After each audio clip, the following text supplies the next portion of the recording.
એના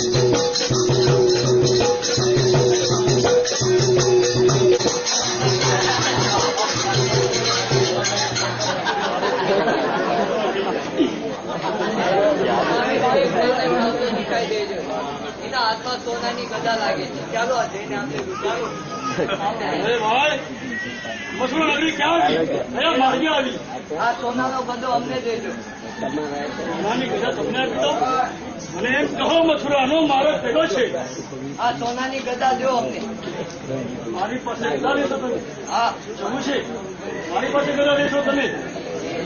જે બ્રહ્મદેવે મને ગદા આપી ખરેખર આમના ઉપર અજમાઈશ કરવાનો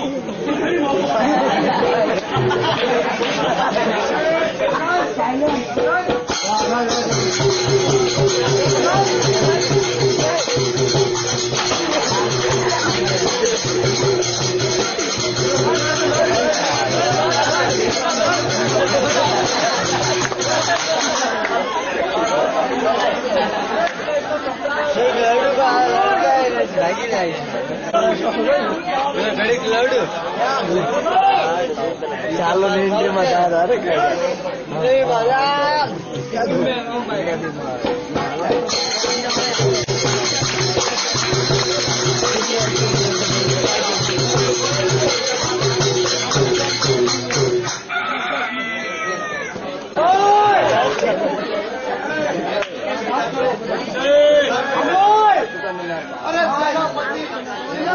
જવાન દીકરી હોય એ દીકરી ના તો શું થાય? અરે મારી દીકરી ઉંદરા અર્જુન પણ એને એવો વીર નથી મળ્યો એના લગ્ન કરી શકે. અરે મારી પરીક્ષામાં કોઈ એવો સચિલા પાસ નથી થયો જે મારી પરીક્ષામાં પાર ઉતરી હશે. શું કરવા? આ ચિંતા મને ખાઈ જાય છે મારી દીકરીની.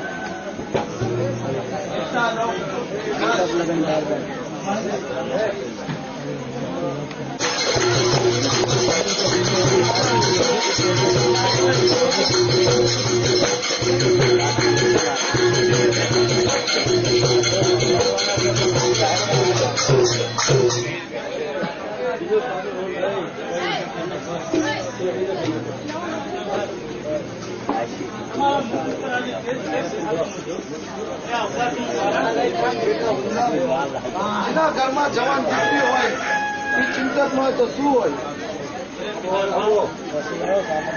આ જે મુદ્દાની વાત નથી કારણ કે ભગવાને મુખમાં દાંત આપ્યા છે જવાનું વળી છે. એવી જ રીતના મારા ભાગ્ય અત્યારે હશે મારા નસીબમાં જે પણ કાંઈ માંગ્યું હશે માટે તમે આવી રીતના મૂંઝાશો નહીં.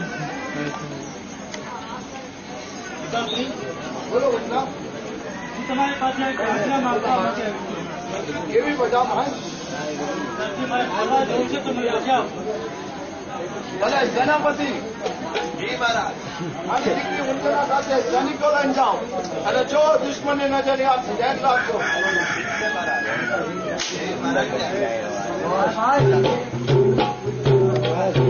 સામે કોઈ નગર દેખાઈ રહ્યું છે.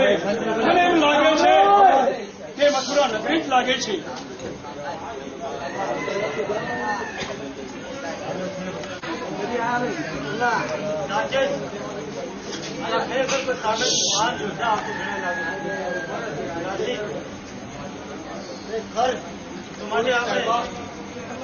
તો માટે આપણે આપણા સેનાપતિ અને આપણા જે સાથે સૈનિકો આવ્યા છે આ યોદ્ધાની સાથે લડાવી એની કસોટી કરી. તો જાઓ સેનાપતિ. સામે મને મથુરા નગરી દેખાઈ રહી લાગી છે. હું પ્રયાણ કરું. સેનાપતિ બોલો. સામેથી જે યોદ્ધો આવે છે એને તમે મારો અને એની સાથે તમે યુદ્ધ કરો.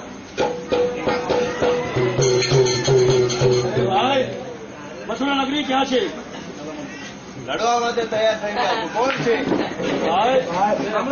સવાલ પૂછ્યું છે મથુરા નગરી ક્યાં છે તો લડવા માટે તૈયાર થઈ ગયા. સાવધાન!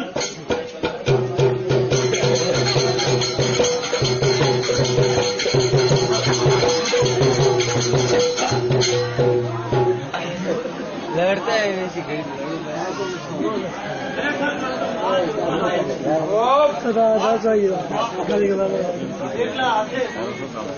એકલા મહાપુરુષે આપણા કેટલા સેનાપતિઓ કેટલા સૈનિકોને મારી નાખ્યા. ખરેખર આ તો મહાન યોદ્ધા હતા. હું શું જોઈ રહ્યો છું? કોણ હશે આ નાલ? અબસરા જેવી તેવી નાલ. વાહ, ખરેખર કોણ હશે આ? લાવ, કોઈનો પરિચય પૂછું. દેશના કુંવરી તમે, દેશના કુંવરી તમે, તુજે તમારું નામ રે. દેશના કુંવરી તમે, તુજે તમારું નામ રે.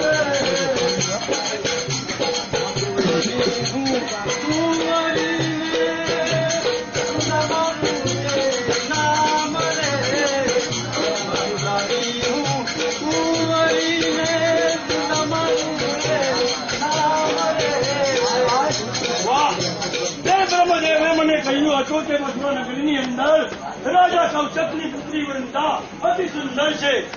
ખરેખર આ તો વૃંદા જ છે.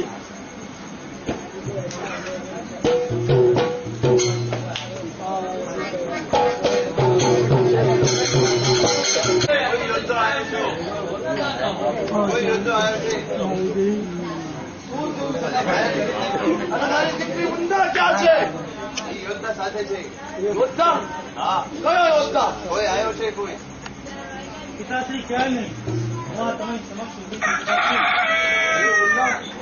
મને તો ચિંતિત થવા મળ્યું. એવો કોણ સુરવીર હતો? પિતાશ્રી એ વખતે તો બહુ મહાન હતો. એને આપણા એટલા હાથે એને આપણા નગર સેનાપતિ અને સૈનિકોને એટલા હાથે ને મારી નાખ્યા. આ જો સામેથી આવે છે એ જ આ તો બસ સુરવીરનો ચિત્રો બતાય છે. પણ આના પાછળ એવા મારા જરૂરી છે.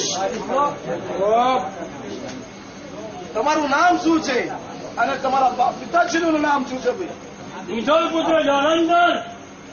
અરે સંસારમાં મારા સમાન કોઈ પરાક્રમી નથી, મારા સમાન કોઈ તાકતવર નથી. જળ પુત્ર જાલંધર. જાલંધર.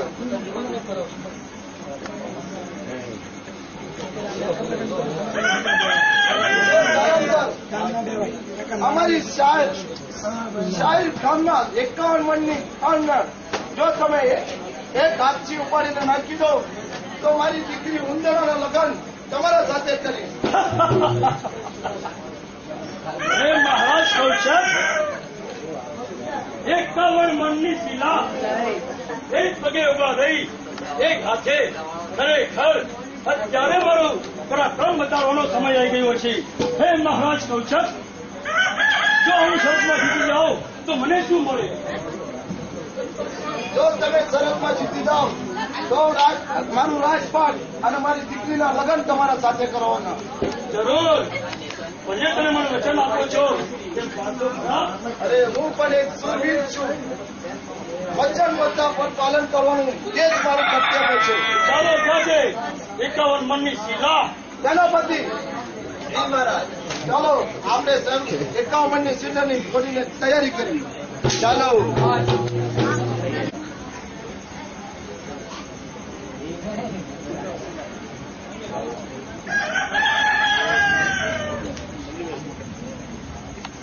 આ 51 મણની શિલા હું મારા એક પગે એક હાથે ઉપાડીને ઉચકીને ફેંકી દઉં તો તમારું વચન તો પાડશો ને મહારાજ? વિચાર કરી જોજો. જરૂર જરૂર જલંધર જરૂર.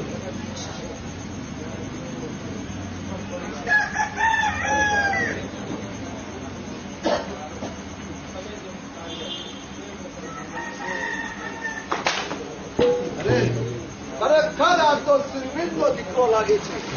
મહારાજ હજુ એક કસોટી પાર કરવી પડશે જલંધર. જે કસોટી કરવું હોય તે કરી લો. કારણ તમારી દીકરી વૃંદા સાથે મારે લગ્ન કરવા છે. કેટલા વર્ષથી અમારી જીવનમાં એક પથ્થર છે પણ એવો એક સુરવીર પણ નથી કે એ પથ્થરને સલાઈને નાખી દે. ક્યાં છે તે પથ્થરને બતાવો તે શ્રમ. હારું.